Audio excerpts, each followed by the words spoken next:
38 mesa del Consejo de Transformación Educativa, y en esta ocasión vamos a tener una conferencia sobre cambio global, que es algo muy importante en nuestros días. El calentamiento global, que empezó a manifestarse claramente a inicios del siglo XX, es sin duda uno de los fenómenos más graves con los que se enfrenta el planeta Tierra. Este calentamiento, que ha llevado un cambio global, ha sido provocado fundamentalmente por los seres humanos.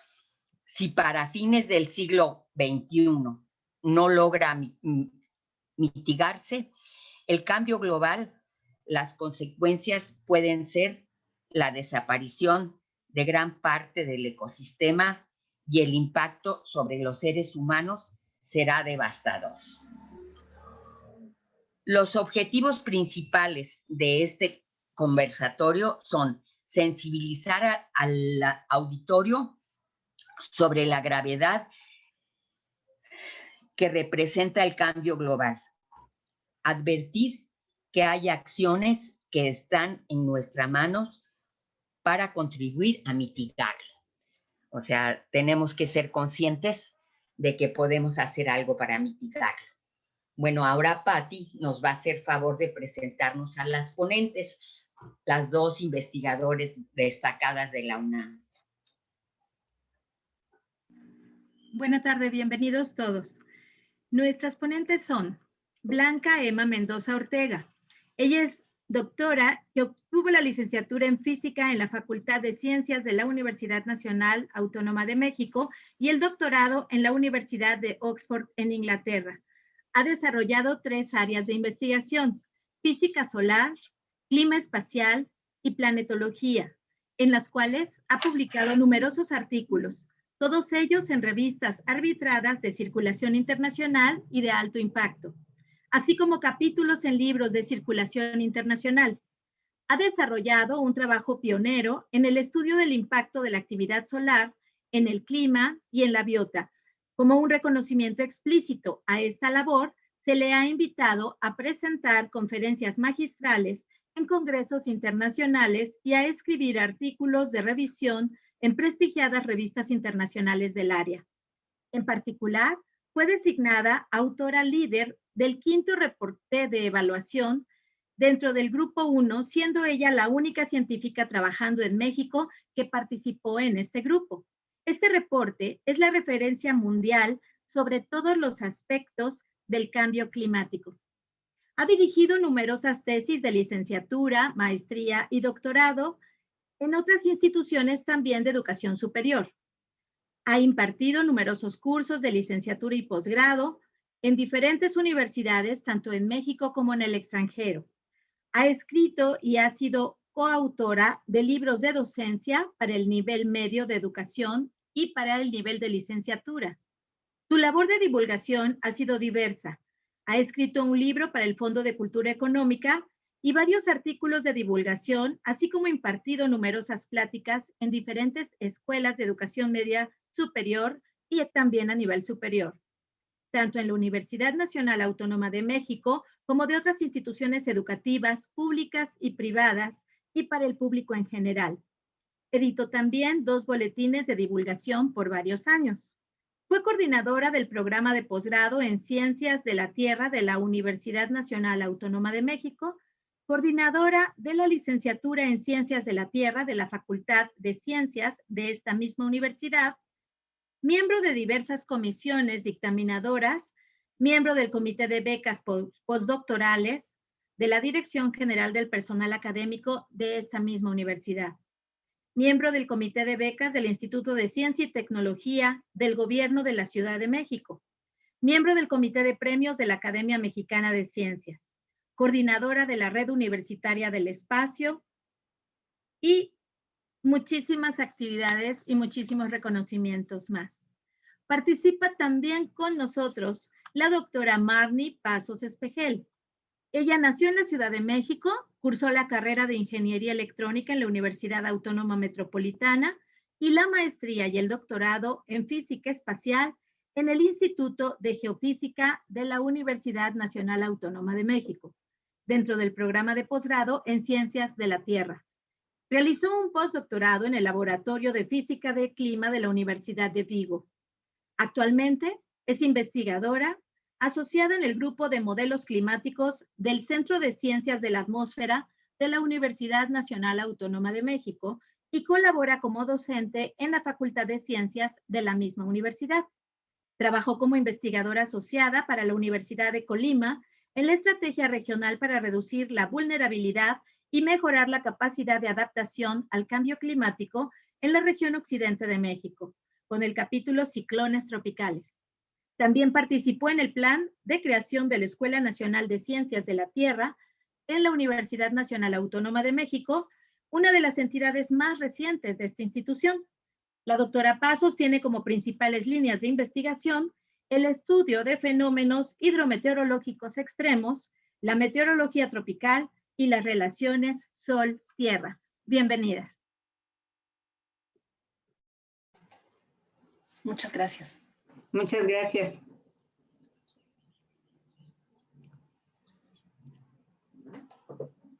Bueno, pues vamos a comenzar con la presentación. Voy a compartirles la pantalla.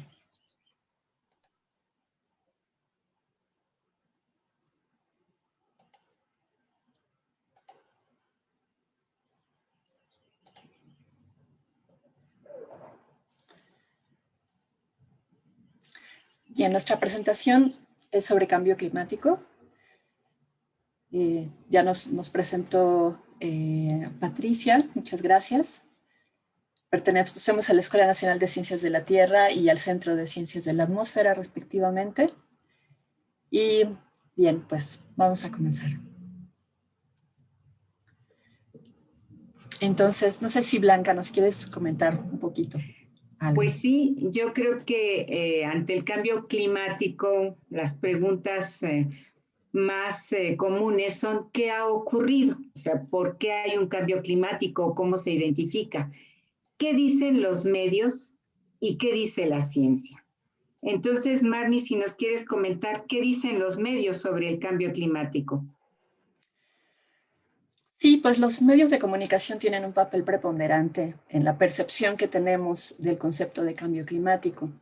Entonces, por ejemplo, aquí les muestro una noticia, no es muy reciente, tiene unos 2 años más o menos, que salió en uno de los principales periódicos de Inglaterra, donde mencionan que las Naciones Unidas dicen que el cambio climático está causando desastres a nivel global, al menos 1 por semana, y que los países en desarrollo se tienen que preparar para los profundos impactos que esto pueda representar. Entonces, de entrada, el estar pensando que ya cada semana va a haber un evento de estos, yo creo que a todos nos pone un poco nerviosos, ¿no? Y vemos más noticias como, por ejemplo, los que hablan acerca del futuro alimentario o de que la situación aún puede agravarse más de lo que ya estamos percibiendo. Y en el caso de los fenómenos naturales extremos, pues parece que están resultando ser más peligrosos, pero además el contenido de las noticias incrementan esa sensación de peligro, ya que incluso identifican a estos fenómenos como si fuesen intencionalmente letales, porque me llaman la atención estos encabezados de que es la naturaleza la que ataca a Japón, o el huracán Patricia mató a personas. Entonces, también la percepción es como si la naturaleza, a través de todos estos cambios, se estuviese volviendo enemiga de los seres humanos.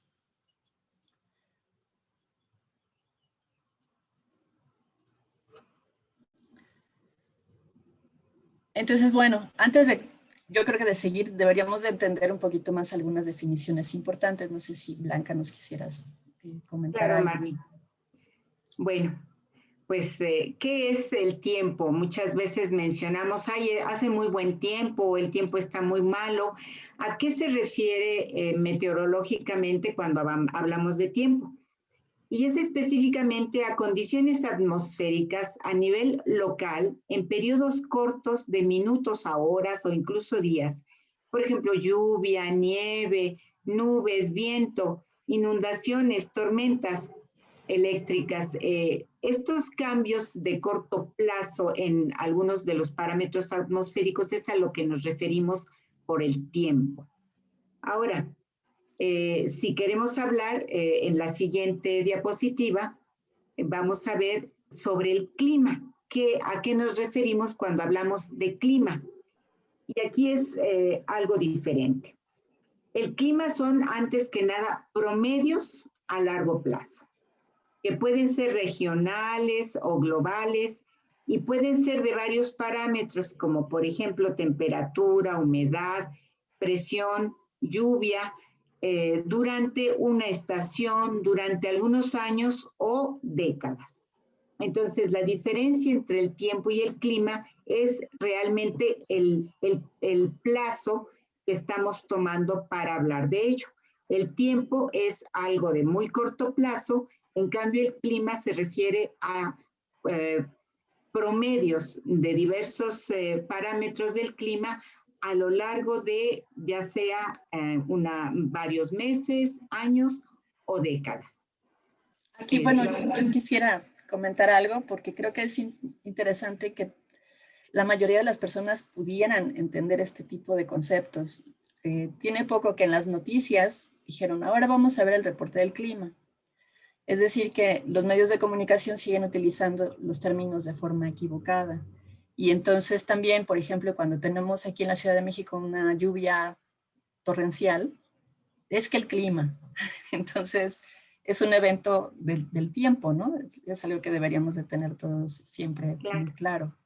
Sí. O decimos que el clima está muy malo y nuevamente utilizar de manera indistinta tiempo y clima no es no es correcto, pues porque el tiempo se refiere a cuestiones muy rápidas, de sucesos meteorológicos de muy corto plazo, y clima ya implica un promedio, como estamos especificando aquí. Okay. Pasamos a la siguiente. Bueno, ¿qué nos puedes decir, Marnie, del cambio climático? Bien, pues ya que tenemos el concepto de clima un poquito más claro, podemos definirlo como el incremento en los cambios de las medidas del clima sobre un periodo de tiempo largo. Puede ser, este incremento en el cambio, no quiere decir que sea un incremento en el valor, sino que se nota, son cambios más notorios. O sea, puede ser un cambio ya sea hacia disminución de valores o aumento de valores, pero que estos cambios se ven de forma mucho más notoria. Esto quiere decir que empieza a haber cambios fuertes en la precipitación, quizá muchísimas más precipitaciones de lo que se había visto en un periodo largo, cambios en la temperatura, en los patrones del viento, etcétera, cualquier otro parámetro atmosférico que se quiera medir. Aquí en la imagen me pareció interesante ver, este sí es un ejemplo de cambio climático. Estamos viendo una región de Alaska, es la misma región de Alaska que a principios del siglo XX se notaban ahí los glaciares, o sea, unas masas de hielo tremendas que no podrían haber desaparecido solamente con el verano y que en el invierno se vuelvan a crear, sino que se nota aquí que entre la primera fotografía y la segunda, evidentemente hubo estos glaciares prácticamente desaparecieron y el clima de esta región definitivamente cambió durante el siglo XX. Bien, y de aquí pues vamos a nuestro siguiente concepto, que es el calentamiento global. Vamos a entender el calentamiento global como el aumento en las temperaturas globales debidas principalmente al incremento de concentraciones de gases de efecto invernadero en la atmósfera. Y pues esto lo hemos ido detectando a través del tiempo con estudios y análisis que se han hecho. Recientemente la NASA publicó este análisis que vamos a ver es una animación de los cambios que ha habido en la temperatura en el globo desde 1880 hasta el 2020. Entonces aquí vamos viendo los años, van pasando. y vemos cómo va cambiando los tonos. Donde vemos más rojo, por ejemplo, ahorita ya que llegamos al final de la animación, estamos viendo 2016 y 2020, que fueron hasta ahora los años más, donde hubo un incremento de temperatura más considerable. Vemos este cambio tan radical en las zonas que son las más frías, obviamente son los azules, pero vemos que principalmente es en el Polo Norte donde el cambio de temperatura ha sido más importante. Bueno, básicamente en el hemisferio sur. Y tal vez también notar que es en el hemisferio norte donde se hace más evidente el cambio. En el hemisferio norte, exactamente. Porque es ahí donde están la mayor cantidad de tierra y de continente, y por tanto donde se desarrollan principalmente las actividades humanas. Pues sí, el hemisferio norte es una zona de gran actividad económica, y entonces si no, pues de ahí vamos a entender algunos otros conceptos que vamos a ver, como por ejemplo ahora el cambio global. El cambio global lo podemos definir como los cambios en el consumo de energía, el uso del suelo y la contaminación, porque estos son los forzantes de estos cambios. Entonces, vamos a entender este cambio global como la manera en que las diferentes sociedades alrededor del planeta hemos cambiado nuestros hábitos en las actividades económicas y sociales, y que además hemos generado una cantidad de necesidades por causa de estos nuevos hábitos. El uso de las tecnologías, el uso de, pues no sé, el cambio de alimentación incluso, todo eso, o sea, si lo comparamos con quizá los abuelos o nuestros padres, tenían hábitos muy diferentes y creo que eran muchísimo más amigables con el ambiente. Pero bueno, pues vamos a seguir viendo qué es lo que dice la ciencia respecto de estos cambios. Bueno, pues lo primero es ver qué es lo que específicamente, cómo ha aumentado la temperatura global. Lo vimos ya en este pequeño video que pusiste, en donde se ve que a lo largo de las décadas, pues la temperatura ha ido incrementándose en todo el planeta, pero tal vez en la siguiente gráfica se pueda apreciar mejor qué es específicamente lo que está pasando. En el eje vertical están los cambios de la temperatura en grados centígrados, y en el eje horizontal están los años. Va de 1880 al año 2020. Y ustedes observan dos curvas, una negra que son promedios anuales, y otra roja que es suavizar de esta curva, esta gráfica de los promedios anuales. Pero aquí lo importante es que ustedes noten que de 1880 al año prácticamente 2015, si ustedes ven aquí, la temperatura global que constituye tierra y océano se ha incrementado en casi 1 grado, 0.85 de grado.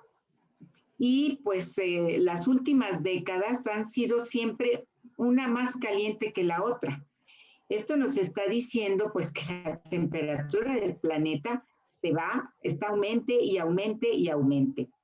Y es muy claro que entre 1880 y 1930, por ejemplo, esta temperatura se había mantenido no muy diferente, con sus altas y bajas, pero podríamos trazar aquí pues una curva que no va a ir aumentando.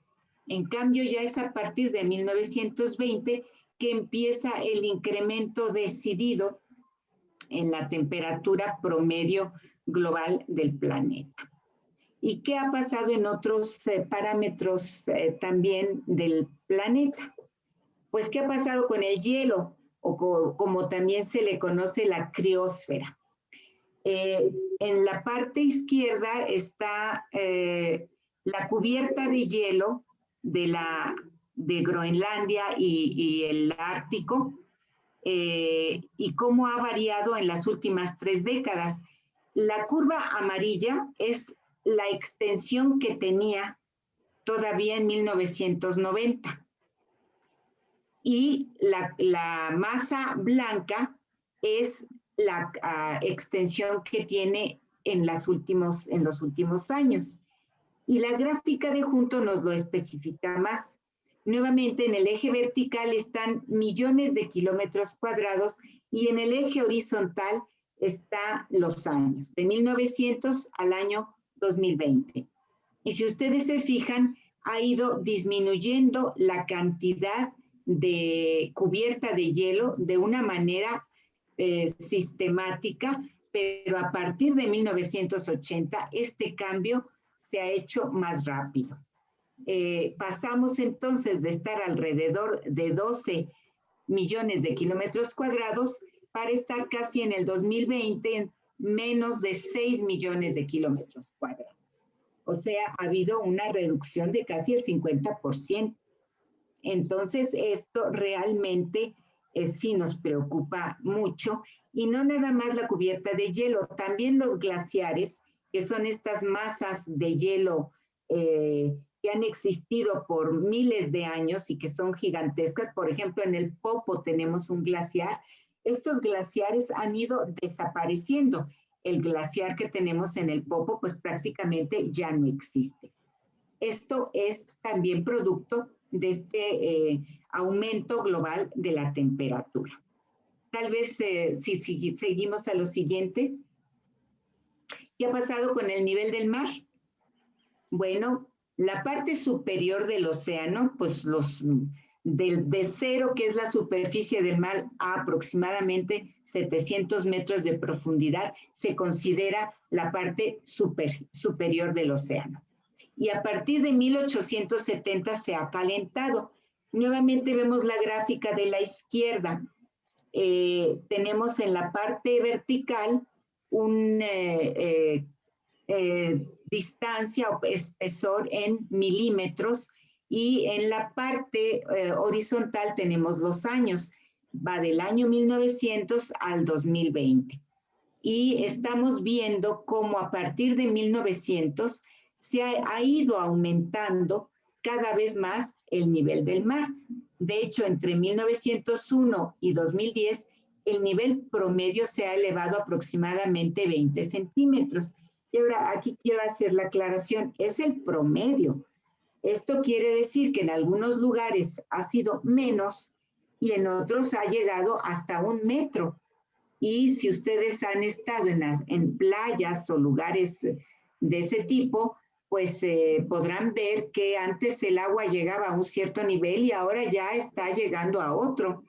Entonces hay un aumento en el nivel del mar, que ya se manifiesta de una manera muy clara en esta gráfica que les estoy presentando. ¿Qué otros parámetros podemos ver? La concentración del dióxido de carbono en la atmósfera, que se ha incrementado aproximadamente 1.5 veces con respecto a los niveles de los últimos, fíjense ustedes, 800,000 años. Y sin duda la causa principal es la actividad humana que se da a través de la quema de combustibles fósiles principalmente, pero también el cambio en el uso del suelo, la deforestación.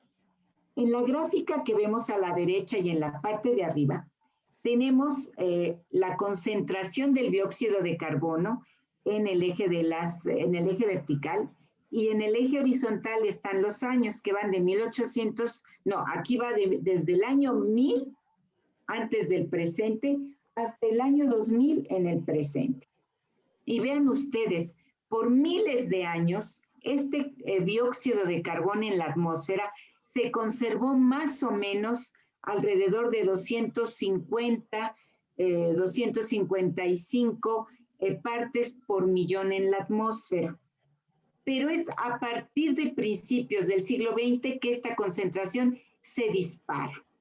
Y en la gráfica de abajo vemos lo que aparece a partir de 1900 a la fecha en la parte del eje horizontal y en el eje vertical la concentración. Y a partir de 1900 esta concentración se ha elevado hasta pasar de ser 240, 250 partes por millón hasta casi 400. O sea, casi 1.5 veces más de lo que había a principios del siglo XX. Y esto es claramente, les repito, identificado con la actividad humana a través de su actividad industrial. ¿Qué otra cosa podemos ver aparte del dióxido? Marnie, Bueno, no sé pues si quieres comentar esta parte. sí, la percepción que también se tiene en las ciudades, o sea, lo que notamos a nivel local o regional, el hecho de que se ha sustituido la vegetación por concreto, esto aumenta la temperatura radicalmente. Y aquí vemos en esta gráfica de la parte de arriba, vemos los cambios de temperatura de algunas ciudades, por ejemplo, de Tokio, de Nueva York, de Seúl, casi todas con una tendencia a incrementar.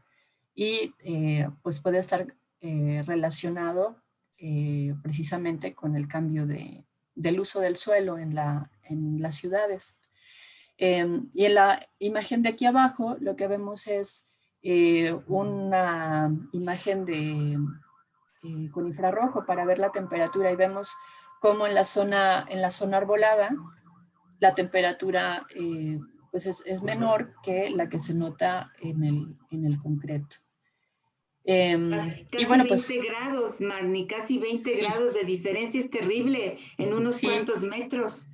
sí, bueno, y yo creo que lo sentimos fácilmente en cuanto nos acercamos a un parque y sentimos la frescura a estar en el tráfico, por ejemplo, encerrados en el coche, esperando avanzar bueno, cuando estaban los tráficos, ya volveremos a eso. Pero sí, es notoria la diferencia de temperatura.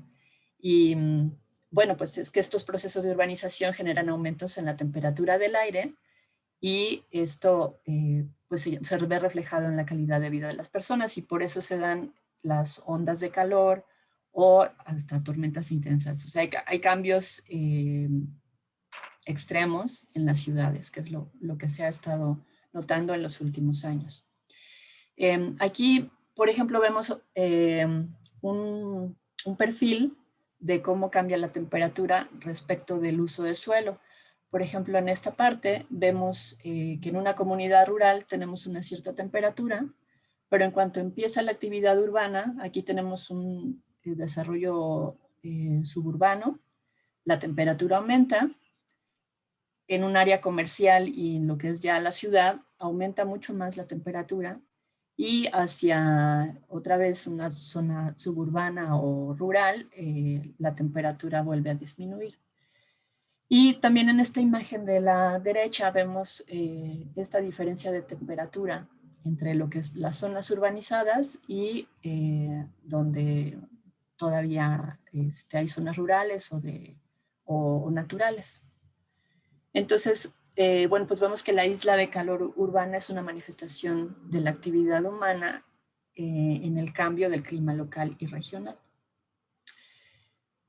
Bueno, y pues bueno, además de lo que mencionaba antes de eventos extremos, en las ciudades, pues los eventos naturales que se dan de forma estacional, como es en la época de lluvias o los huracanes, que pues, han existido siempre, no es algo que por el cambio climático de pronto hayan aparecido.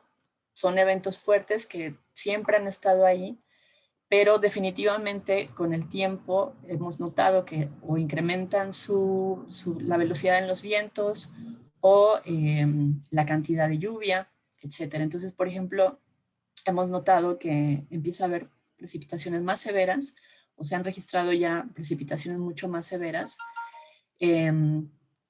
principalmente en Norteamérica, en Europa. En otros continentes no tenemos muchos datos, pero sabemos que en México en el norte y en el sur del país se han dado. Estas imágenes que están aquí pues son de algunas de las inundaciones que ha habido en la Ciudad de México. Que bueno, esta de acá es insólita. La cantidad de lluvia que llegó a haber en muy poquito tiempo en la ciudad y bueno, pues son cosas que más o menos la ciudad se está tratando de adaptar, pero pues son cosas que parece que están sucediendo con mucha más frecuencia. Por el contrario, en algunos lugares demasiada lluvia, pero en otros lugares la ausencia total. Entonces, se ha notado que hay un incremento tanto en la intensidad como en la duración de las sequías en algunas regiones, aunque a escala global todavía no es claro. Pero sí ya se ha notado que existe esto en Europa y en África, pero hay otras zonas donde la sequía se ha reducido, que hay mucha más lluvia de la que se espera. Y pues finalmente el número de huracanes de categorías mayores, 4 y 5, han aumentado muchísimo. El año pasado fue récord de huracanes mayores en el Océano Atlántico,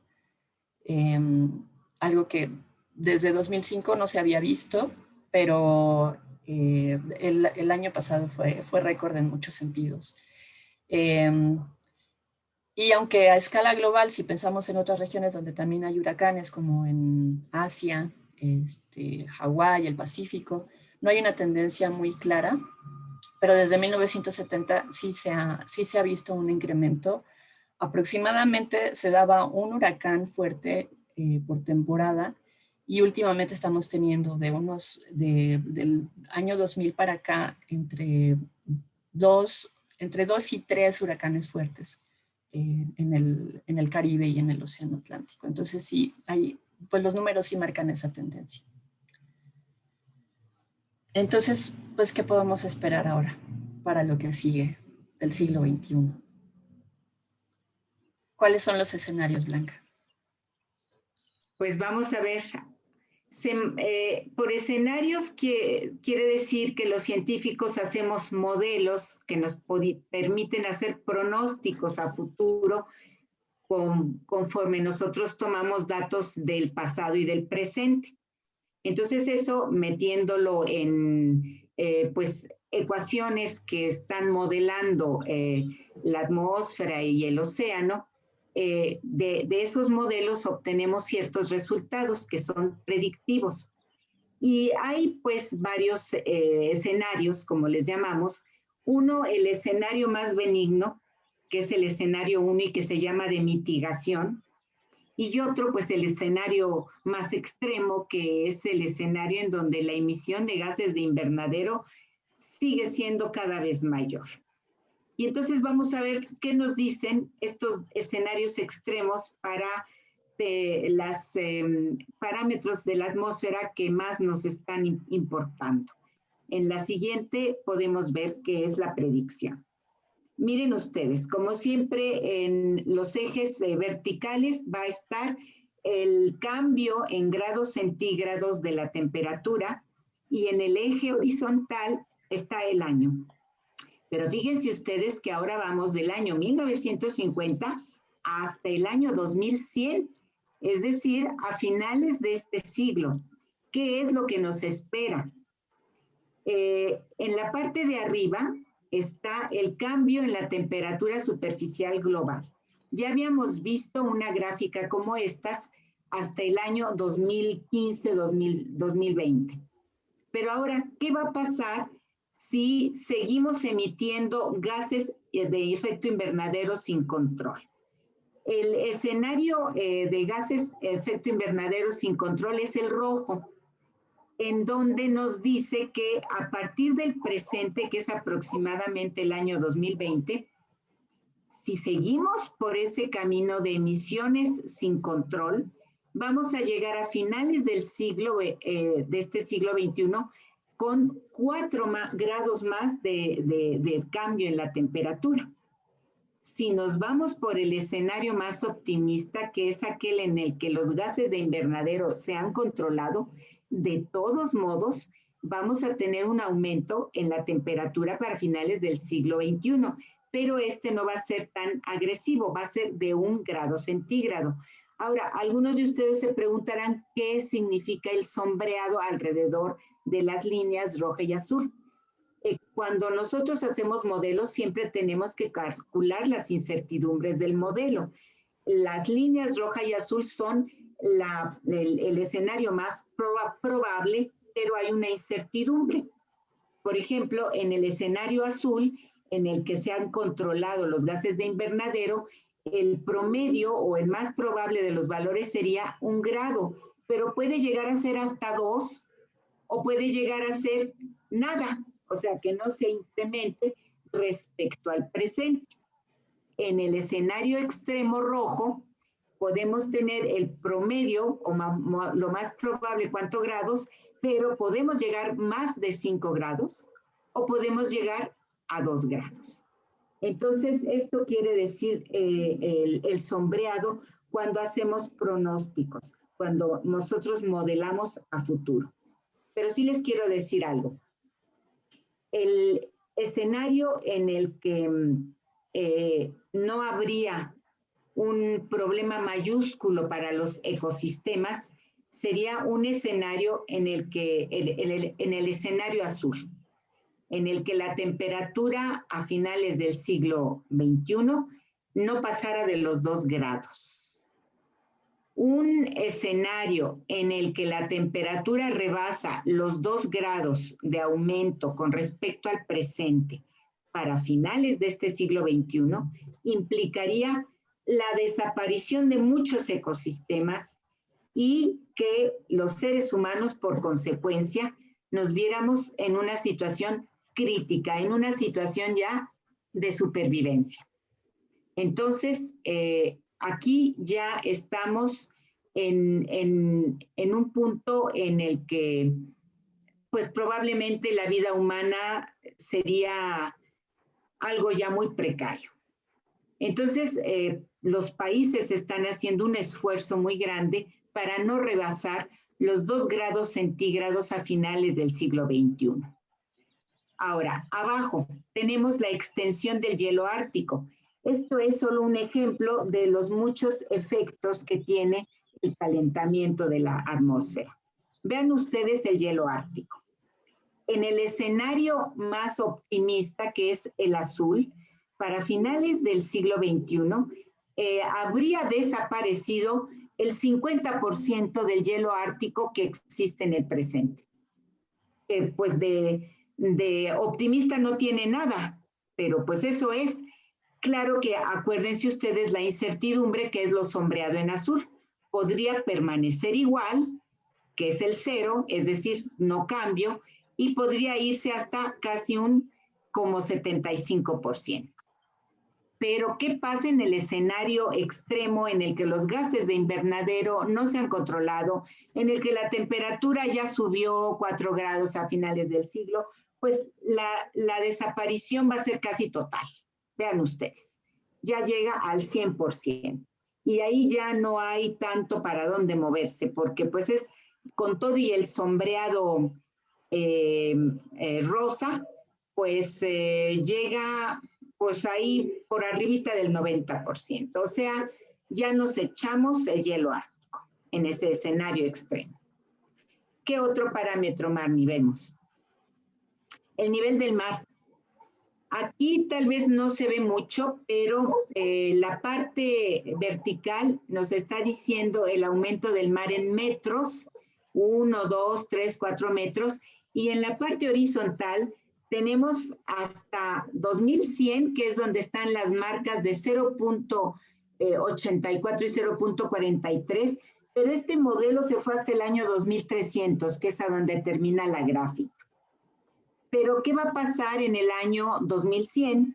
En el escenario optimista, el escenario azul, el escenario en donde no vamos a rebasar los 2 grados centígrados de diferencia en las temperaturas globales.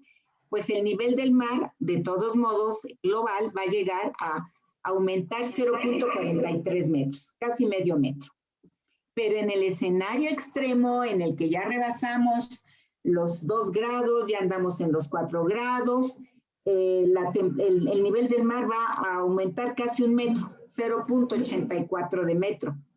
Y claro, aquí nos seguimos hasta el año 2300, en donde el aumento del mar en el escenario optimista, pues está por abajito de 1 metro, y en el escenario ya catastrófico, pues ya llegamos casi a los más de 3,5 metros en el nivel del mar. Acuérdense que son promedios.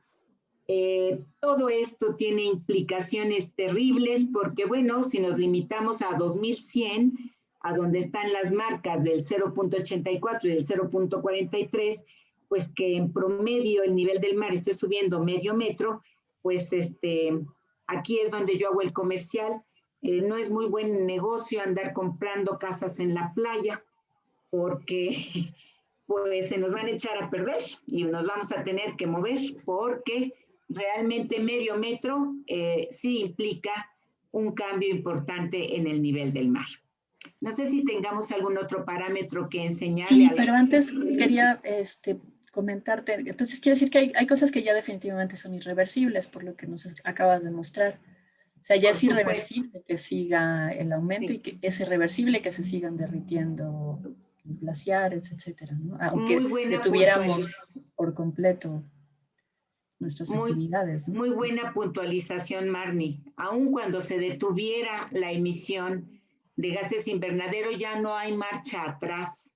El escenario azul, que es el escenario optimista en el que la emisión de gases permanece al nivel actual o se reduce del nivel actual, nos está diciendo que de todos modos ya no va a haber marcha atrás. De todos modos va a seguir aumentando el nivel del mar, van a seguir derritiéndose los casquetes polares, va a seguir aumentando la temperatura. Lo que pasa es que nosotros ya alteramos el sistema a tal grado que ya no vamos a poder revertirlo, solo mitigarlo.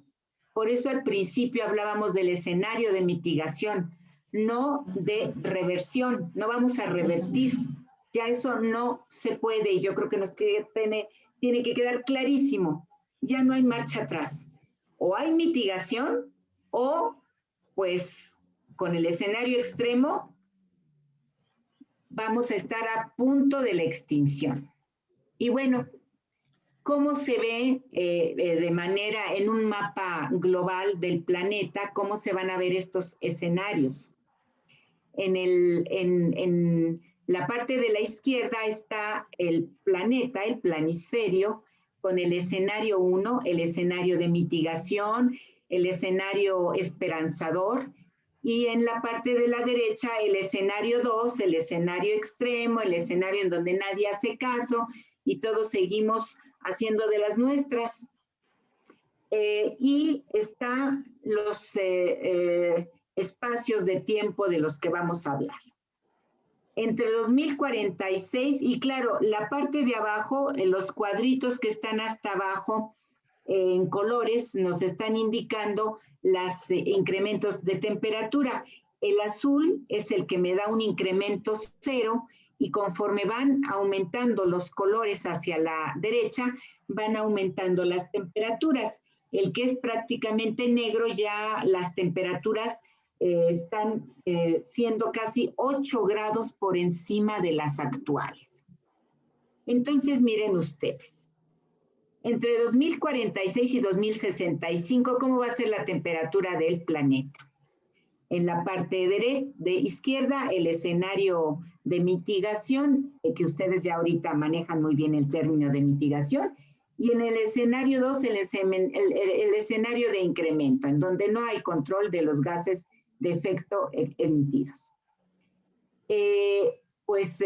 Si logramos llegar al escenario 1 para el 2065, que no es que nos falte tanto, estamos en el 2020, estamos hablando de 45 años. Pues sí hay calentamiento, sobre todo en las regiones polares, sobre todo en la Tierra, en los continentes, y el océano es el que menos se está calentando. Pero el aumento de temperatura, si ustedes comparan los colores con el código de color abajo, pues bueno, anda entre pues 1 y 1.5 en los océanos y pues un poco más alto en los polos. En el escenario 2, ahí sí, todo está alrededor de 2.5, 3.5 y algunas regiones en el Polo Norte ya andan 6 grados.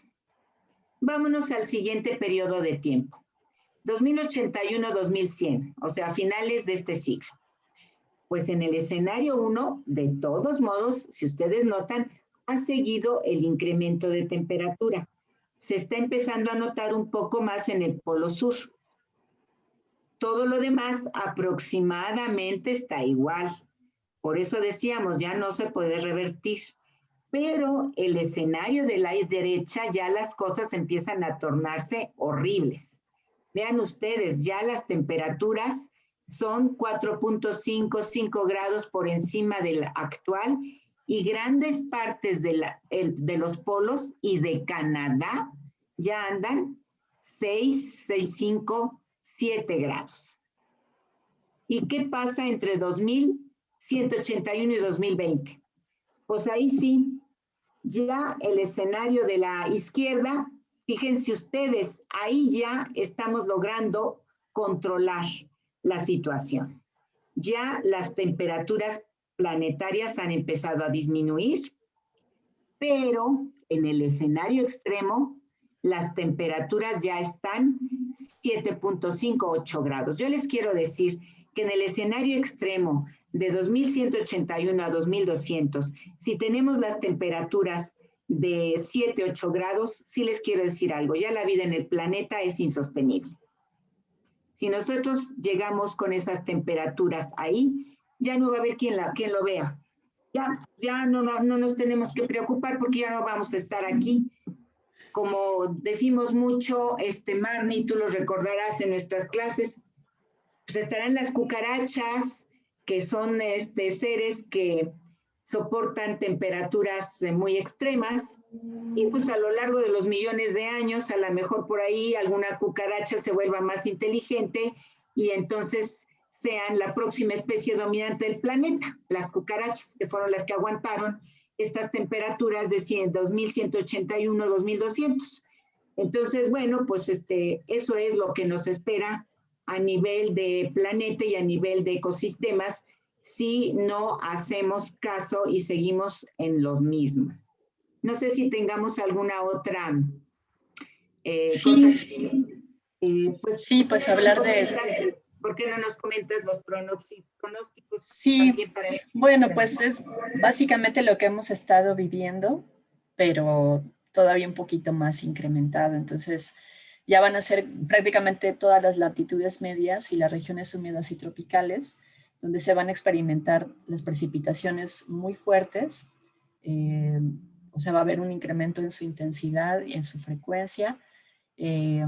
Aquí vemos en esta imagen un ejemplo de cómo tienen que proteger algunas de las zonas arqueológicas en Tabasco. Bueno, pues yo creo que Tabasco, si ha vivido inundaciones fuertes en los últimos años, pues es un ejemplo de lo que se viviría permanentemente. Igualmente lo que vimos de las sequías, pues esto se iría incrementando, así como también el número de huracanes, pero ya a nivel global. No solamente para el Atlántico, como lo mencionábamos, que es donde tenemos los datos más frescos, pero sí se pronostica que en todas las regiones donde hay huracanes, estos se incrementarían en número y en intensidad. Entonces, pues esto es más o menos lo que nos espera hacia finales del siglo XXI. Más allá de este tipo de fenómenos no conocemos modelos o escenarios, pero pues ya de todas formas las cosas no serían muy alentadoras si no hacemos nada, ¿no? Entonces, pues, ¿qué se está haciendo? Pues vamos a ver, miren ustedes. Claro que se están haciendo esfuerzos globales, pero vean ustedes a ver qué tan efectivos son estos esfuerzos globales. Existe la Convención Marco de la ONU sobre el Cambio Climático. Su principal órgano es la llamada Conferencia de las Partes, o COP, que funciona como órgano de decisión. La COP se reúne anualmente. La última reunión fue la número 25 en Madrid en diciembre del 2019. Ya en el 2020 no hubo por todo este tema de la pandemia. Y en esa reunión de 2019 en Madrid participaron 192 países.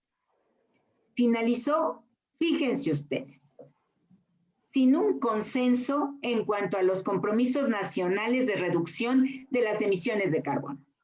O sea, los países no se comprometen.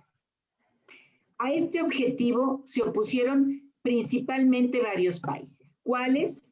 Los Estados Unidos, acuérdense que en ese momento todavía era presidente Donald Trump, Rusia, India, China, Brasil y Saudi Arabia, entre los principales. Hubo algunos otros más pequeños. Todos ellos sostienen que reducir estas emisiones retrasarían su desarrollo tecnológico. Por otro lado, la Unión Europea sí acordó reducir sus emisiones a 0 para el año 2050. ¿Y qué pasa con México, Marni? A ver si podemos ver.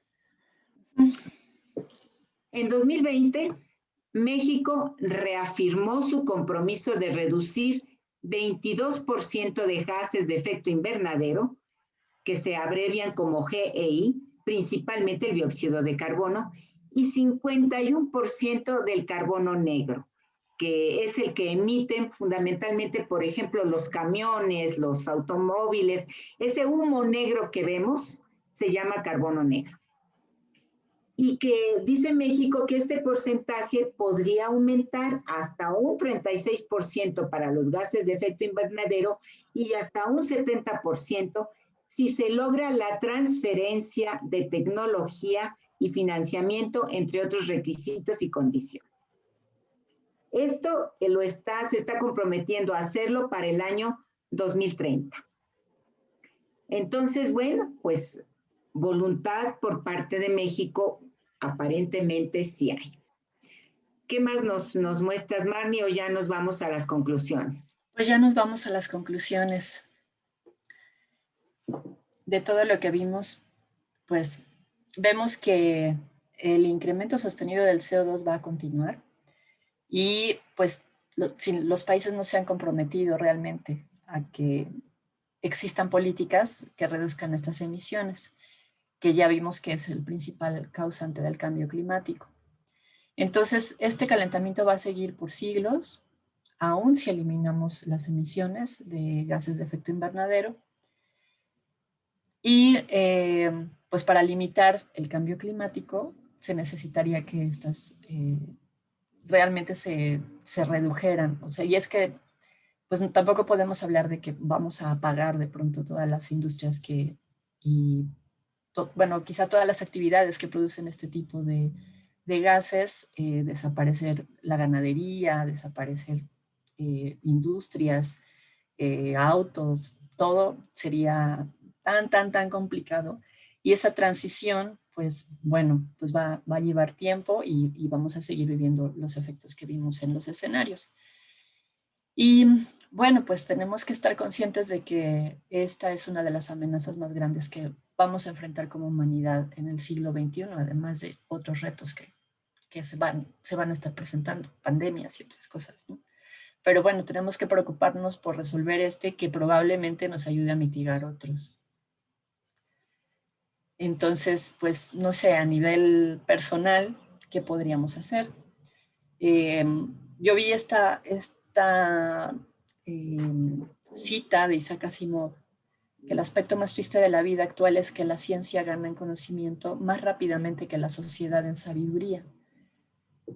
Entonces, bueno, yo creo que tenemos que empezar a pensar que cada quien qué haríamos, ¿no? Exactamente, Marni, pues a lo mejor nuestro auditorio puede dar ideas de qué se les ocurre hacer a nivel personal y familiar, porque estamos viendo que a otros niveles la situación está más complicada. Pues con esto creo que acabamos nuestra presentación y bueno, pues si hay preguntas, con mucho gusto trataremos de responderlas. Gracias. Sí, muy buenas tardes de nuevo. Agradecemos la participación de de las doctoras Blanca Mendoza Ortega y Marni Pasos Espejel. Yo he estado muy atento en las preguntas. Tengo una serie de preguntas que hay por aquí. Y bueno, también tratando de que, como lo mencionan ustedes, podamos participar un poquito en esta, en vertir algunas propuestas desde lo personal. El doctor José Gómez Herrera pregunta a la doctora Blanca, ¿el incremento del nivel del mar tendrá como consecuencia que se inunden las costas de algunas partes del mundo? Y pregunta para la doctora Marni también, el doctor José Gómez, ¿está usted de acuerdo en que el uso de bicicletas en las grandes ciudades, ¿está usted de acuerdo en el uso de las bicicletas en las grandes ciudades? Pregunta, como alternativa al cambio climático. Bueno, si la compañera, sí, ¿me gustaría mencionar todas o voy poquito a poquito? Pues poco a poco, porque si no... Okay. Sí, si no nos vamos a perder. Adelante, adelante. De la ¿No primera... quieres dejar de compartir pantalla, por favor, para que nos podamos ver? Bueno, sobre la primera pregunta, no nada más ciudades, los países insulares van a desaparecer. ¿Qué son los países insulares? Pues las islas como Filipinas, como Cuba, como Haití, como Santo Domingo. Esos países insulares van a desaparecer debido al aumento del nivel del mar. Entonces, claro, en los continentes, pues uno siempre se puede ir haciendo más para arriba, pero en las islas, pues no hay mucho para dónde hacerse. Entonces, claro que sí, eso implica que las regiones costeras van a, el mar va a empezar a invadir parte de lo que ahora es tierra firme. Bien, sobre lo que comentan de las bicicletas, sí, desde luego es un medio de transporte muy eficiente, pero yo creo que dependiendo de la infraestructura de la ciudad, en ciudades como Europa, pues sí es muy fácil para la gente moverse en bicicleta, tienen sus carriles específicos con mucha seguridad, bueno, aunque hay de todo en todas partes, pero creo que la Ciudad de México todavía no está lista. Ciudades tan grandes y las distancias que a veces tenemos que recorrer, podría ser pues no tan fácil para los que quieren empezar a utilizar este medio de transporte. Pues finalmente discutir opciones híbridas, o sea, si tuviéramos un buen sistema de transporte colectivo, buenas áreas para que la gente se pueda mover en bicicleta. Yo creo que la Ciudad de México más o menos está intentando, no sé, no he visto en otras ciudades grandes en México, en Monterrey, en Guadalajara, cómo van en este aspecto. Pero bueno, sí, definitivamente para los que pueden hacerlo y que su seguridad no se pone en riesgo, pues sí, yo considero que es una buena forma de transportarse. Bien, tenemos otras preguntas. Una comentario pregunta que menciona la compañera Urquieta. Dice, tristemente, también en regiones rodeadas de campo, con la quema de pastizales, caña, maíz, basura, la contaminación aumenta terriblemente y la calidad de aire es pésima. En ocasiones peor que en las grandes ciudades. Esto afecta también al cambio climático. ¿Y qué hacer para controlar o evitar que la gente siga con esas costumbres? Marni, ¿tú quieres comentar? Bueno, aquí mi opinión es que tiene mucho que ver las políticas públicas y el control que se pudiera tener respecto de estas prácticas de las quemas, porque supuestamente son quemas controladas, pero también se ha permitido el cambio de uso de suelo de una forma, pues que nos ha afectado muchísimo. Entonces, yo lo he visto cuando visito Michoacán, que las zonas que tenían grandes bosques, de pronto ya las convierten o en extensión de ciudad de Morelia, o ahora las utilizan para sembrar aguacate. Entonces, esos cambios de uso de suelo están también afectando muchísimo los ecosistemas. Entonces, pues sí es algo que tendría que ver las autoridades, evitar este tipo de situaciones. Y pues bueno, ahí es a veces un poco lo más complicado, de llevarles esta información a ellos y que quieran actuar. Sí, claro, porque la quema o rosa, como comúnmente le llaman, pues viene de tiempos ancestrales, ¿no? Y no todo lo que viene de tiempos ancestrales, pues sigue sosteniéndose como bueno. Hay otras prácticas para beneficiar los suelos y que rindan bien en cuanto a la agricultura. Realmente no es la quema en sí de los pastizales lo que va a contribuir al cambio climático, porque eso se da de manera local y es un poco lo del carbono negro. Sale a la atmósfera, pero luego vuelve a caer porque son partículas pesadas. Entonces, sí son muy molestas y de momento, sobre todo si hay pues núcleos habitacionales alrededor, pues puede ser muy molesto, pero eso se cae a la atmósfera, no, digo, eso se cae al suelo, no queda flotando en la atmósfera. Realmente el problema es que esas áreas de cultivo pues van aumentando cada vez más por la presión poblacional.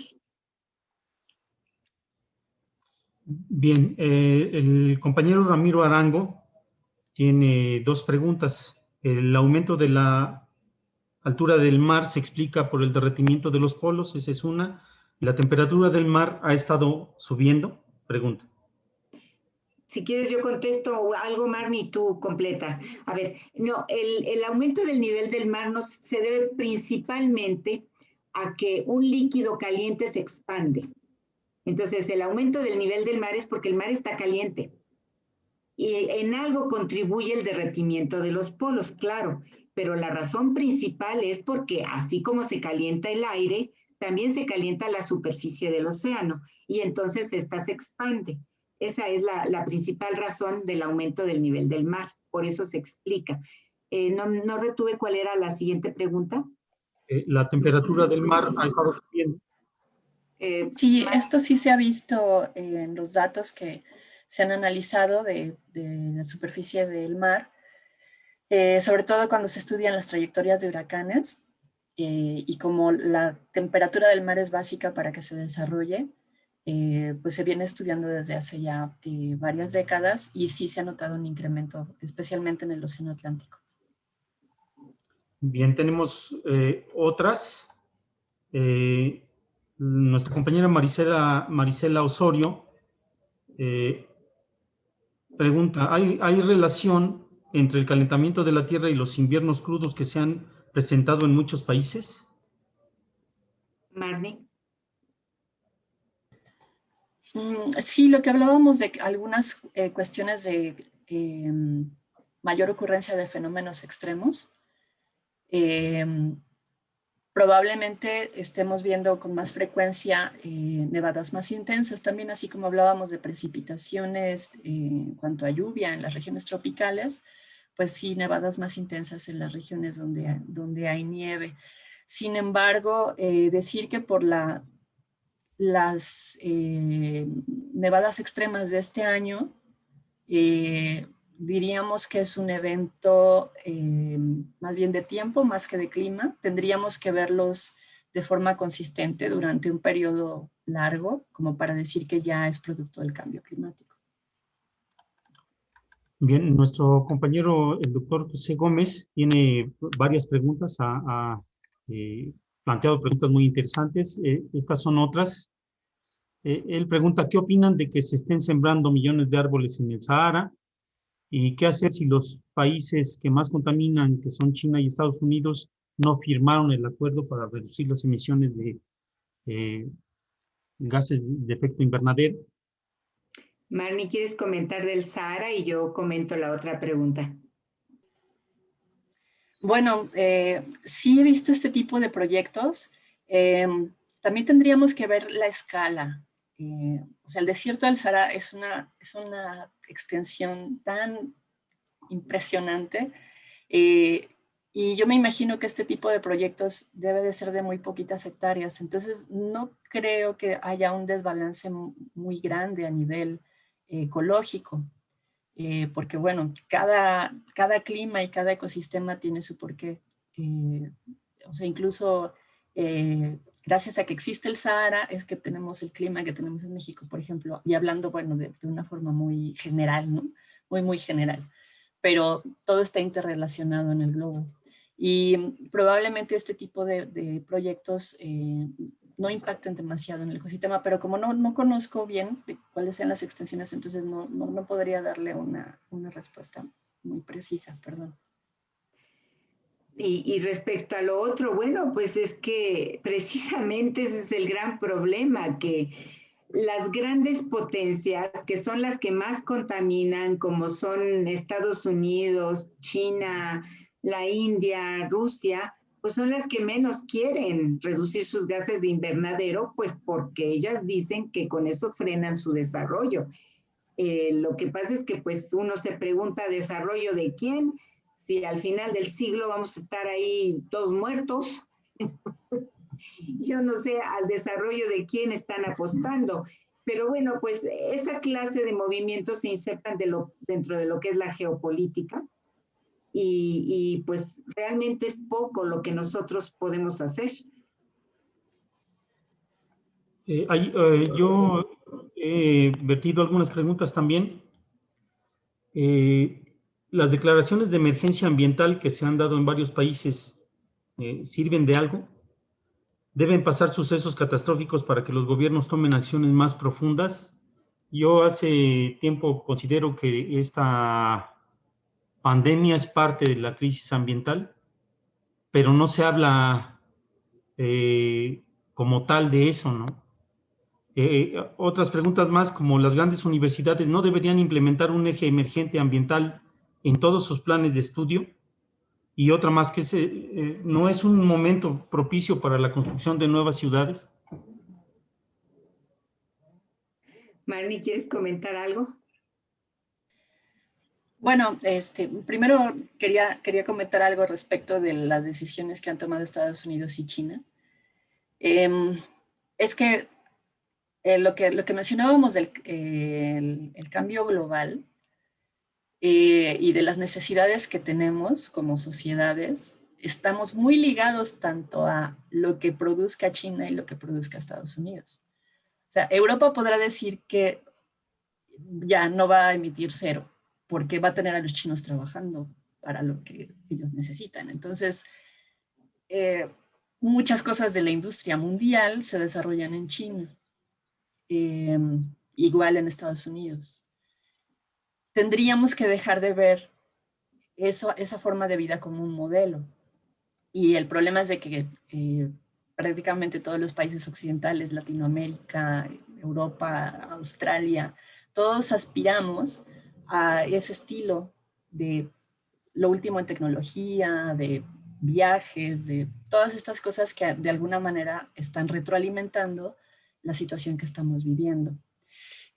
Sí, claro, también es algo en lo que nos vamos tomando conciencia, y cuando tuvimos la oportunidad de hacer el plan de creación de la Escuela de Ciencias de la Tierra, estaba muy enfocado a eso, de que los profesionistas que se formen en una escuela así tengan esa conciencia. Implementarlo en todos los planes de estudio de todas las carreras, pues sí sería ideal, ¿no? Llevar materias ética ambiental y cosas así, pues sí son cosas que tendríamos que estar viendo, pero no solamente en las universidades. Yo creo que desde la guardería, el jardín de niños, ya deberíamos de estar todos los seres humanos de todas las edades, estarnos retroalimentando de estas ideas y de tratar de prevenir pues, todo esto que estamos hablando, ¿no?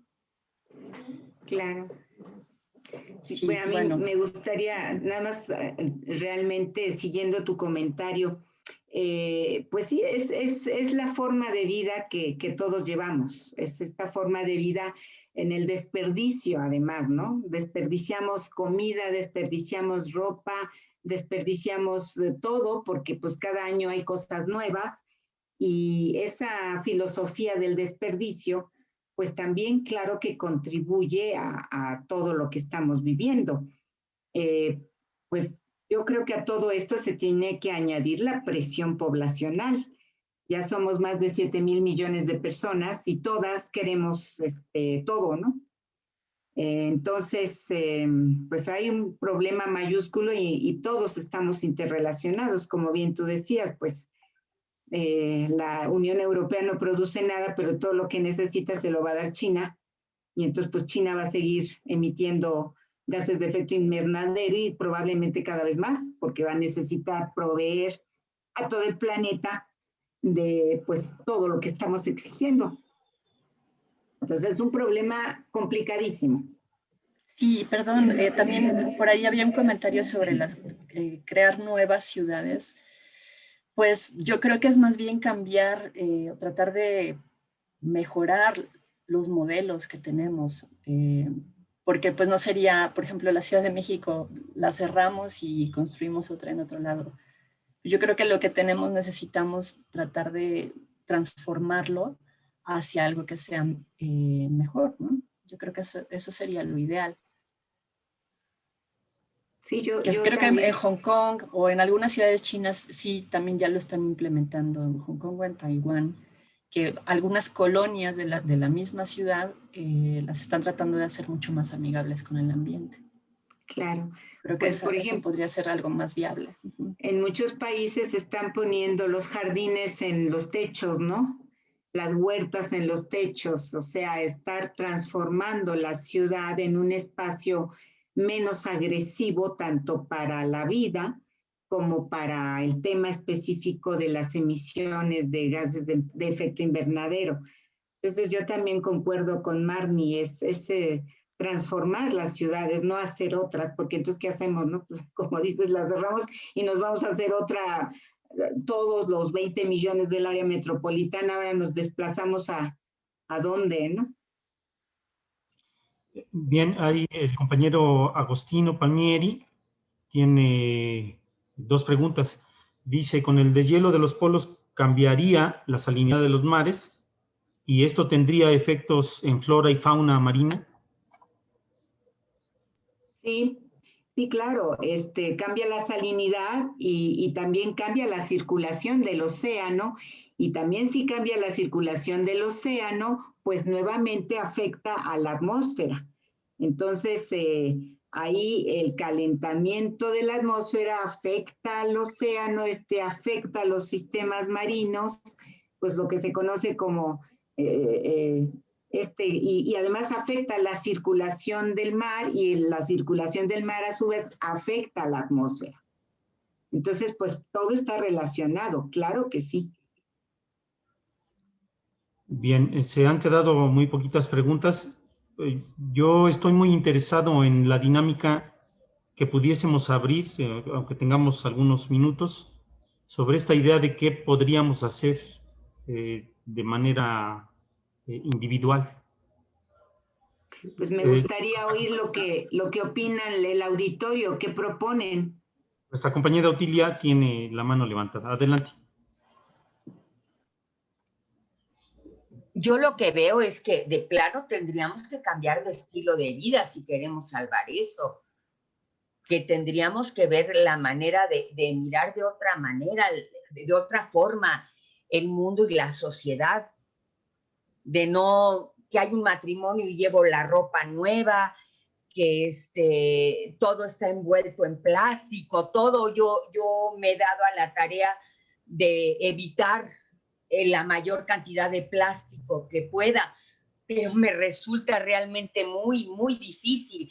Todos los recipientes donde viene la comida los guardo, les doy reuso, pero de repente tengo tantos recipientes de plástico que ya no me caben en la casa. Se los doy a alguien que le puedan servir, pero me resulta muy, muy difícil. Y luego, yo que soy anciana, pues obviamente no ando en bicicleta, porque además nunca fui muy buena para andar en la bicicleta, ni podría acostumbrarme a andar en bicicleta. Y el problema es salirme en un transporte público, pues también es difícil. Hay que esperarlo horas y horas el transporte público. a veces no traen lugar y va uno parado y ya, o sea, ya mi condición de mujer grande ya no me ayuda para eso, ¿sí? También, bueno, afortunadamente mis nietas piensan de otra manera. Yo cuando dije, bueno, cuando me muera la casa le va a quedar, el departamento le va a quedar a tu papá y ustedes se quedan con el coche. Y me dijeron, nosotros no queremos coche, nosotros vamos a andar en bicicleta. Afortunadamente ya muchos jóvenes tienen esa filosofía, pero a mí me resulta difícil poder andar en bicicleta y el transporte es horrible. Entonces agarro mi carrito y ahí voy. Y mi carrito contamina un chorro, porque ahorita ya jubilada yo no me puedo comprar un híbrido. Ojalá y pudiera comprarme un híbrido, pero jubilada me resulta muy difícil comprar un auto híbrido. Y además, ¿qué tantos años lo voy a usar? Pues probablemente en 20 años yo estaré más que muerta, ¿no? Entonces, resulta difícil cambiar esta forma de vida cuando ya tenemos metido hasta los huesos muchas cosas y las condiciones en las que vivimos. O sea, me tendría que ir a vivir a un pueblo y sembrar mis verduritas, tener mis animalitos, matar mis pollitos, y no creo que ya la edad que tengo pueda acostumbrarme. A mí me parece que sí tendríamos que pensar en un cambio radical de vida para poder evitar este desastre de la humanidad. Nada más, gracias. Bien, doctor José Gómez, adelante, tiene la mano levantada. Sí, buenas tardes a todos. Doctora Blanca, doctora Marni. Personalmente, con un grupo de profesores y profesoras de la FES Iztacala y de la Universidad, de la Facultad de Psicología, nos dimos a la tarea de escribir un libro que se llama Los niños y el medio ambiente. Un libro que tenía que aparecer en este año, bueno, el año pasado, pero por la pandemia no ha sido posible. Y en él planteamos los conceptos que ustedes originalmente al principio nos platicaron de tiempo, clima y cómo está afectando nuestra vida cotidiana. Nosotros partimos de una idea muy sencilla, que es ideal los cambios geopolíticos, pero no tenemos incidencia sobre ellos. Sobre lo que sí tenemos incidencia es sobre lo que hacemos como personas, como familia, como pequeña comunidad, como calle, como colonia, para hacer pequeños, grandes cambios. Y nosotros partimos de la idea de que un cambio personal que se repite en millones de hogares, en millones de personas, van a causar un cambio realmente significativo. Por ejemplo, sugerimos que cada familia, cada vez que va a meterse a la regadera, ponga un cubo debajo de la regadera para recibir todo el agua antes de que salga caliente. Y esa se utilice para el sanitario o para otras actividades de la casa. Sugerimos también que cada familia siembre al menos un árbol y lo cuide, sea dentro de su propiedad, en el camellón, en el jardín más cercano. Y también consumir los productos, frutas, verduras y productos locales, porque la huella de carbón es muy alta. Son pequeñas sugerencias de cómo contribuir individualmente o como familia o como calle o colonia para un problema global. Gracias. Muy bien, pues esas acciones que comenta doctor José son muy buenas y bueno, pues ojalá y tengan impacto. Yo creo que la gente joven está cada vez más consciente de la problemática, sobre todo porque a ellos es a los que les va a tocar. Entonces, que aprendan al reuso, ¿no? Reuso de todo y al no desperdicio. Aquí veo una pregunta que me pareció muy interesante que usted hizo. Está preguntando que si el clima en el año 2020 fue afectado por la suspensión de la actividad de la industria, el comercio y el transporte. La respuesta es no. Por un año que se suspendan o se minimicen las actividades de este tipo, no se va a afectar el clima. El clima se ha afectado a lo largo de décadas de emisiones de efecto invernadero, y por un año que se suspendan no va a desaparecer este efecto.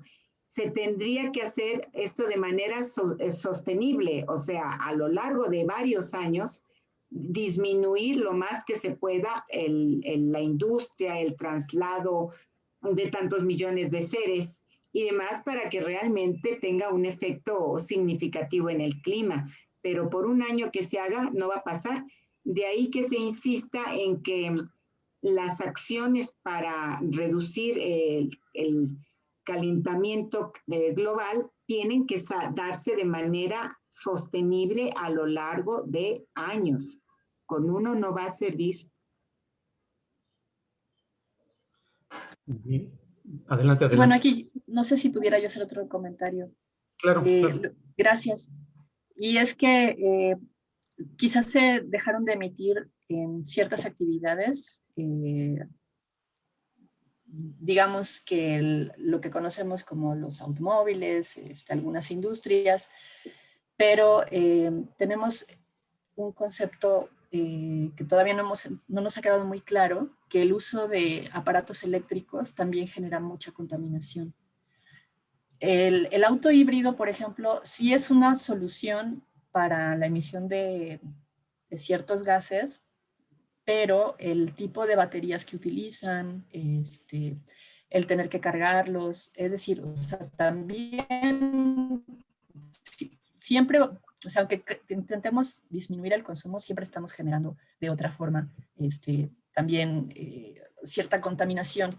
La cantidad de energía eléctrica que se estuvo utilizando durante la pandemia en los hogares es muchísimo mayor de la que a lo mejor se había estado utilizando en otras épocas, y eso también provoca contaminación. Entonces, bueno, a veces son unas por otras y necesitamos pensar en un modelo bien diferente, pero que va a ser muy difícil implementarlo al corto plazo. Y que bueno, sí, y aún en un año, aunque tengamos cambios de hábitos en un año, pues sí, va a ser muy complicado ver que todo va para bien ahora, ¿no? Tendríamos que estar pensando entonces en un cambio de lujos, por Es ejemplo. un cambio de forma de ver la vida, o sea, no podemos vivir con el modelo actual, no nos va a ayudar a disminuir nada. Si no cambiamos la forma de consumir, no vamos a ir a ningún lado. Y cambiar ese patrón de consumo, pues para que el mundo llegara a esta clase de patrón de consumo tuvieron que pasar décadas. Para cambiarlo, pues tendrán que pasar más décadas. Aquí la pregunta fundamental es, ¿nos dará tiempo? ¿Nos dará tiempo de cambiar lo suficiente como para que a finales de este siglo la temperatura del planeta promedio no rebase los 2 grados, que es cuando todos los ecosistemas se van a empezar a ver afectados y los seres humanos vamos a estar en una situación crítica? Esa es la pregunta, si nos va a dar tiempo. Hay otra, a mí me gustaría un poquito hablar en esta, con una sola pregunta. Creo que seremos capaces de sacrificar nuestros lujos y nuestras comodidades de forma individual. Y bueno, creo que hay esa que tiene que ver mucho con el consumo y con el estilo de vida, pero pues es muy interesante que los lujos y las comodidades no las queremos soltar, ¿no? Pues sí, nadie quiere cambiar su forma de vida cuando estamos en una situación cómoda, ¿verdad? Eso no. Pero tal vez no nos damos cuenta que si cambiamos formas de vida, pues los lujos vamos a tener como concepto otro concepto de lujo, ¿no? Ahorita es el consumo desbocado el que creemos que es un concepto de lujo, pero pues podemos cambiar esos conceptos y de todos modos sentir que vivimos en el lujo, porque vivimos de manera sana y con un ambiente menos contaminado y sobre todo porque podemos sobrevivir, porque aquí lo que está en juego es la supervivencia de la especie. Yo creo que los que no quieren renunciar a eso son los que piensan en colonizar Marte, ¿no? Que esa es otra opción. Si nos acabamos de este planeta, nos vamos a Marte a seguir viviendo como querramos.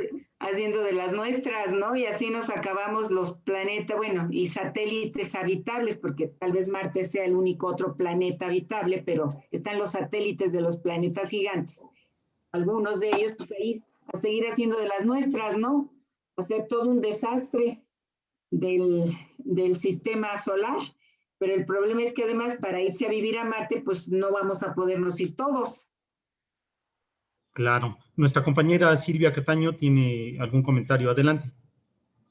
Sí, yo creo que una de las cosas es la educación. Empezar también desde niños. Nosotros desde niños empezamos a no ser conscientes de que somos parte de la naturaleza, sino que la naturaleza es para que nosotros la explotemos. Y yo sí creo que además no todo el mundo está consciente del problema. Entonces, por muchos medios, uno podría empezar que estos temas sean esenciales en todos los niveles de educación, desde el kinder, y que si este es el problema tan grave y pocos nos damos cuenta, yo digo en porcentaje, pocos nos damos cuenta, que por ejemplo, desconectar los aparatos de electricidad, no dejar la luz prendida, poner el cubo, todo eso, no lo vivimos. Bueno, muchos de nosotros sí ya hacemos esas cosas, pero mientras más cantidad de la población empiece a conocer el problema y se le propongan cosas, más viable será que se dé este cambio. Entonces, eso es lo que yo también propongo, porque yo lo veo incluso nosotros en bachillerato, en algunas clases los vemos, en otras para nada, que sería un tema primordial, la supervivencia de la naturaleza y la supervivencia, no se va a acabar el planeta, como decía muy bien Blanca, nos vamos a acabar nosotros y van a quedar las cucarachas, pero además la calidad de vida va a ser cada vez, ahorita nos quejamos de esta pandemia, pensemos todo lo que se va a venir porque también en estas pandemias ha intervenido el cambio, no solo del calentamiento global, como decía ahorita Otilia, el cambio de los plásticos que se hace. Yo casi no uso plásticos y no encuentro cómo tirar la basura, porque si saco mi bote, ¿no? Entonces también eso tendría que llegar mucho al sistema de gobierno, a los que tienen que ver con pero no decir nos esperamos a eso, ya cada quien en su medio empezar a ver que se propague el grave problema que es. Mucha gente lo ignora totalmente, yo también creo uno de los problemas que habría que abordar. Gracias. Me encantó a las dos, Blanca y muy claro, muy bueno. ¿Alguien más tiene alguna otra idea de cómo reducir de forma individual? Bien, pues adelante, Patti. Gracias. Vamos a dar la palabra a Oti para que puedan entonces compartir nuestras dos ponentes del día de hoy un cierre a manera de conclusión general. Bueno, yo iba a decir que, bueno, sí hacemos cosas también antes. Yo, toda el agua con la que me baño, no solo el cubo que sale antes, sino el agua toda con la que me baño. A veces lavo mi ropa interior ahí y después la echo al excusado. Hago como 2 cargas de la caja del excusado para que se vaya yendo. Pero bueno, ¿qué es mi cooperación? Ojalá y pudiera yo contagiarlo a mucha gente. Cuando yo se los he dicho a las personas, les da flojera. Y claro, también ahora hay algunas tuberías que se conectan de la salida de la regadera y la de salida del lavabo, se conectan al excusado, y hay algunos lavamanos que están arriba del excusado, y lo que va chorreando ahí se va cayendo al cubo del excusado.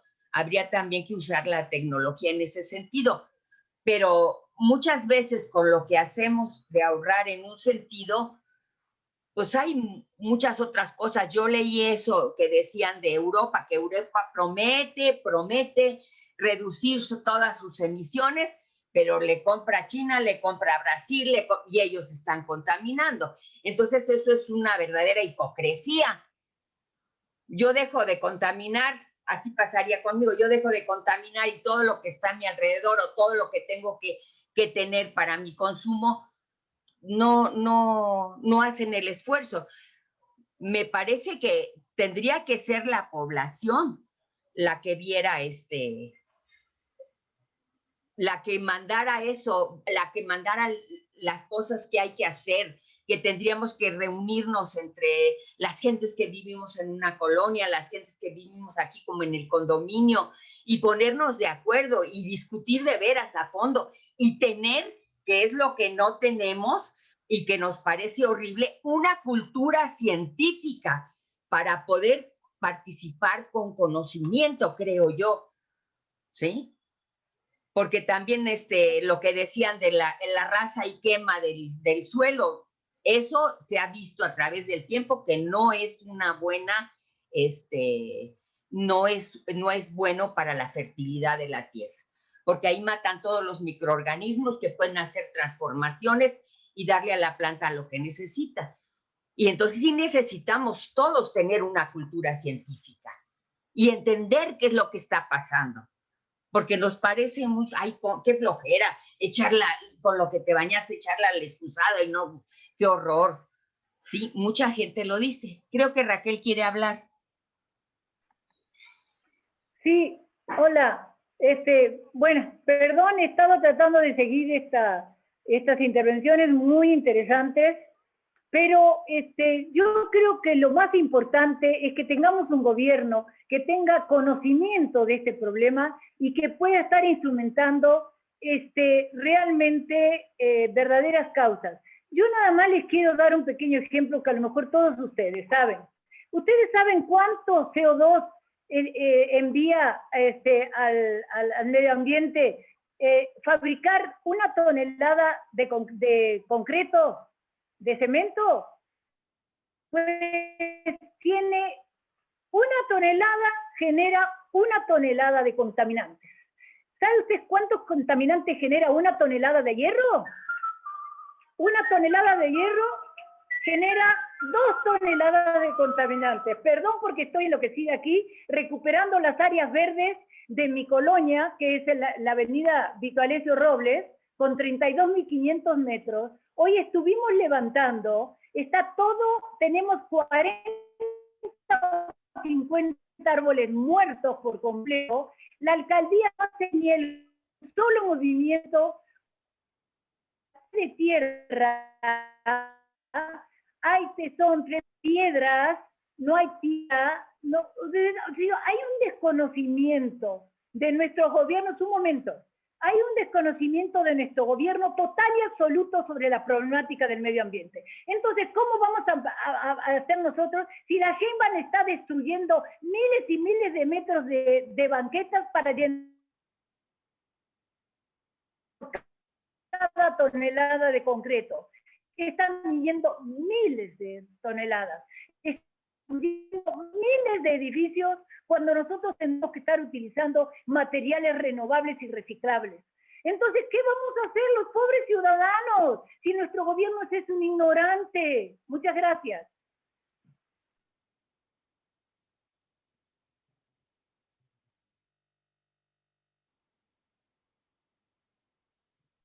Parece que ya terminó su intervención. ¿No hay nadie más, Vic? Por ahí vi en el chat algo, pero no alcanzo a leer. Creo que Víctor quiere decir algo, pero tiene el micrófono apagado. Es que yo estaba escuchando la intervención de la compañera Raquel y mencionaba las comunidades, ¿no? Y yo creo que va a tener que ser cuestiones de autogestión. O sea, si a los gobiernos les está costando trabajo declarar una emergencia ambiental y las comunidades están pues sintiendo toda la problemática ambiental en sus lugares, en sus localidades, pues van a tener que organizarse de muchas maneras, ¿no? Para poderle hacer frente, y quizá más bien el conocimiento ambiental y las alternativas vengan desde las comunidades, porque a los gobiernos les cueste trabajo tomar decisiones de defensa.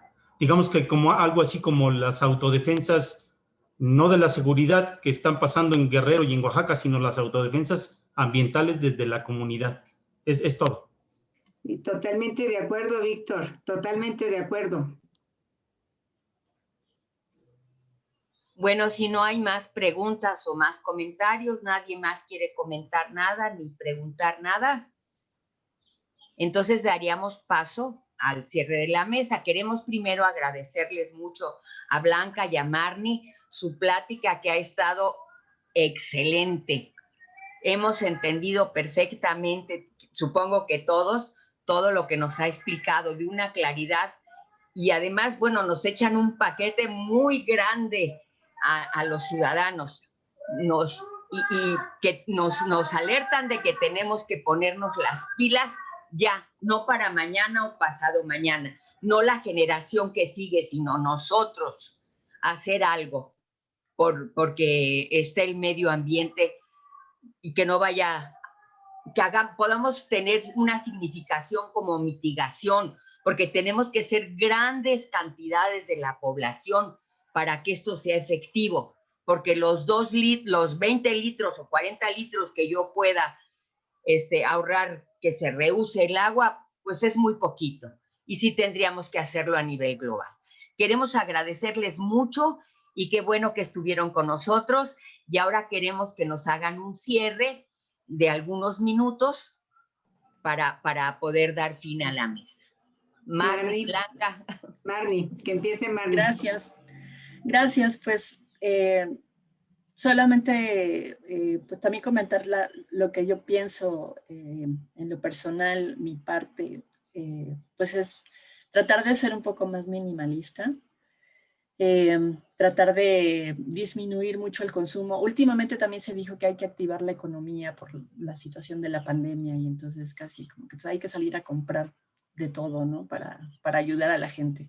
Yo creo que, bueno, pues se puede hacer de muchas maneras esa ayuda, pero ya en el uso personal, pues sí, tratar de ser mucho más consciente prácticamente en todo lo que hago. O sea, con qué necesidad tengo de ir a cierto lugar y usar el auto, que si necesito ver, prefiero ahora mejor leer que ver algo en la pantalla y consumir luz, cambiar mis hábitos de consumo, bañarme más rápido, dejar de comprar marcas que son más caras, mejor contribuir a marcas de comercios más artesanales, lo que como también, tratar de que sea precisamente como decían, de lugares locales. Entonces, son muchas las acciones que podemos hacer una sola persona.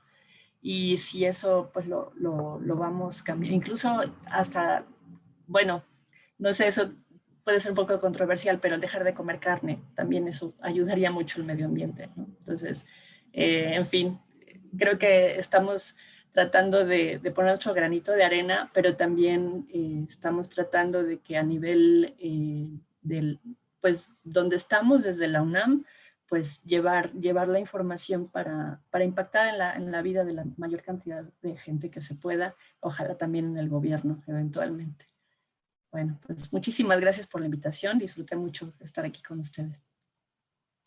Pues yo por mi lado también he alterado ya mis patrones de consumo, verdaderamente tengo ropa que ya, o sea, yo ya no compro ropa, la reuso.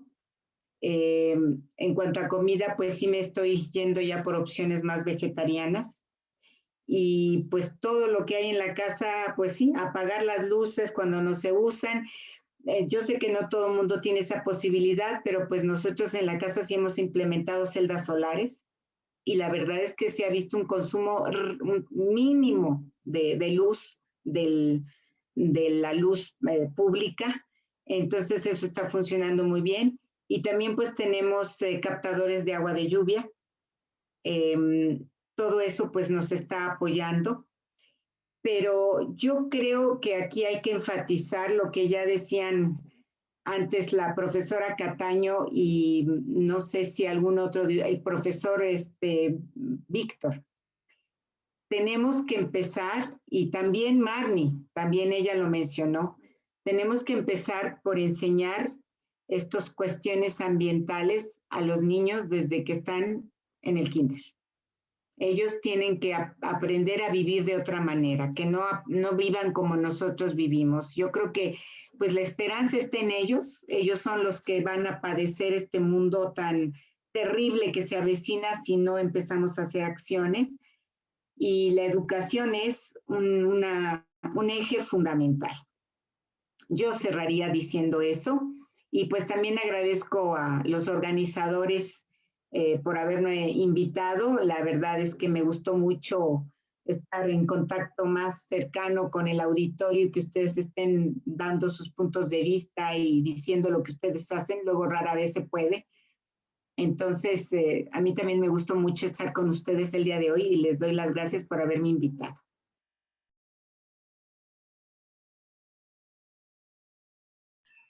Pues muchísimas gracias. Qué bueno que nos enteráramos más gentes de todo esto. Y ahora Ale nos va a hacer favor de invitarnos a la próxima mesa, que esperemos que también sea muy. Gracias, Oti. Pues muchísimas gracias a todos por tan interesante conferencia. Y bueno, pues nosotros tenemos el honor de invitarlos. No sé si ya se ve ahí la imagen. Sí, ¿verdad? A la siguiente mesa, que se va a llevar a cabo el viernes 2 de abril, en este mismo horario, con el tema comentarios, reflexiones y testimonios del Consejo de Transformación Educativa a un año de la pandemia del SARS-CoV-2. Entonces, bueno, va a estar muy, muy interesante. Las invitamos, doctoras, y a todo el público.